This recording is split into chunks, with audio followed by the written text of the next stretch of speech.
In this video, we're going to make this look a little more like that. That's next.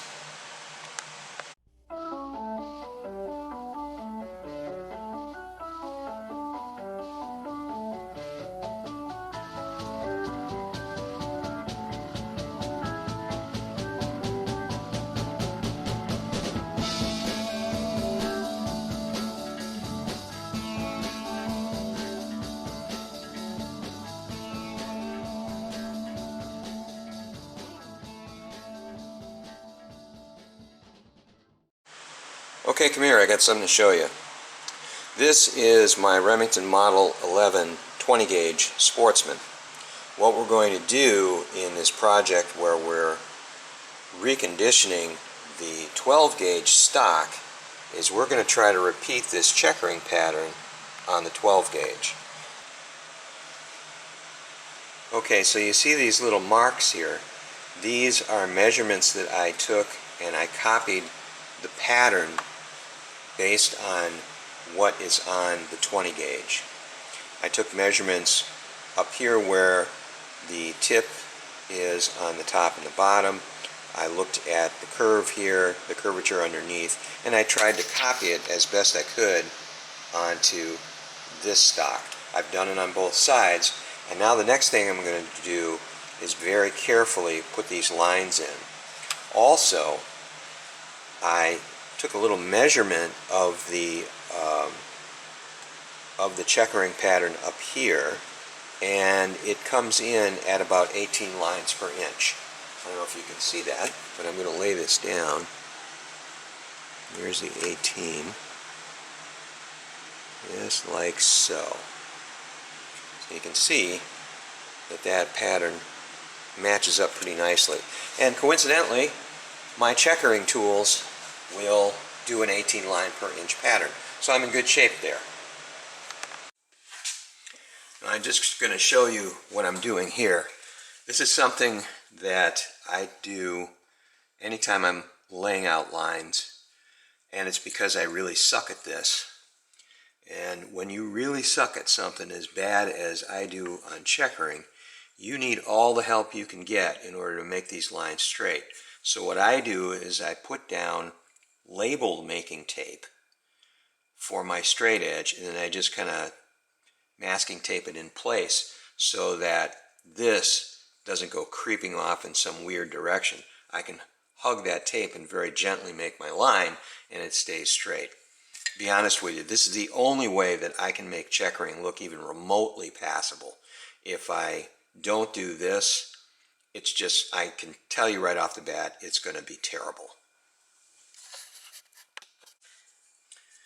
So at each point where I'm adding a line, I put this tape in place to make sure that I stay on the line. And I'll tell you, even the tape doesn't prevent me from getting off a little bit. You can see in spots where it wandered just a bit and I had to correct. So when I'm making the diamonds, that's going to make things even more difficult to make sure that you stay on those lines and not drift off. Otherwise your diamonds aren't going to look right. Okay, so I've got the diamond pattern laid out, and as you can see, I've done a pretty amateurish job here. As I said, I'm no good at this.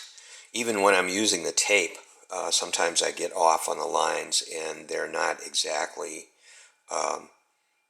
perpendicular to one another. So it is what it is. I'm going to start pointing these diamonds up.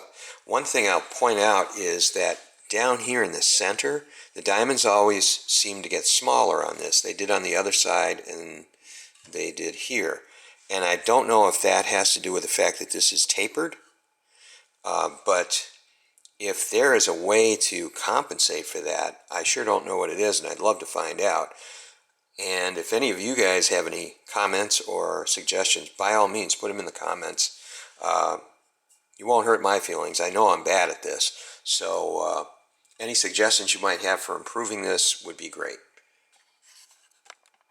Okay, so we got the diamonds pointed up. Once again, like I said, when it's on the convex side, the diamonds get bigger, and when it's concave like this, they tend to get smaller. I don't know how come that is, but that's just me being a complete novice at this, not understanding why that's working. So I think we're ready to put some stain on this and finalize it, and then we'll put it back on the gun and see how it looks. Okay, so I put a coat of the pre-stained wood conditioner on.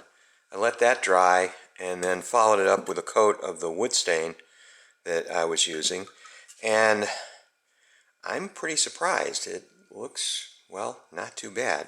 It's still pretty amateurish, but I'm an amateur, so that's the kind of stuff that you would expect out of somebody who doesn't have any experience, really.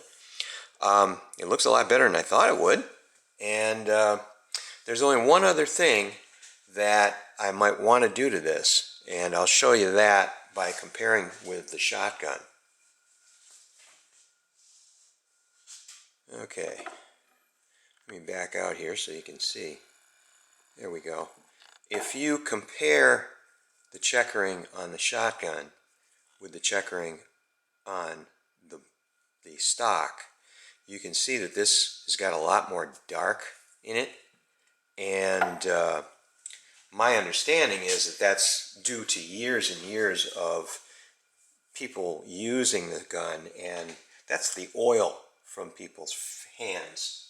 That oil tends to transfer into the stock. So I was thinking there might be some way that I could darken that down, and I thought about that.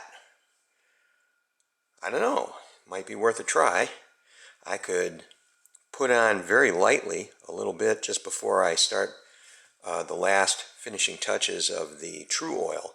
See what I come up with, and if it looks okay, then great. If it doesn't, I'll take a toothbrush and get it out of there. Well, there it is. Looks like the shoe polish worked. It darkened it enough where it's closer to what the forend looks like, and I'm pretty happy with that. I'm surprised that the checkering came out as well as it did, and now the only thing that's left is to maybe put a couple more coats of true oil on.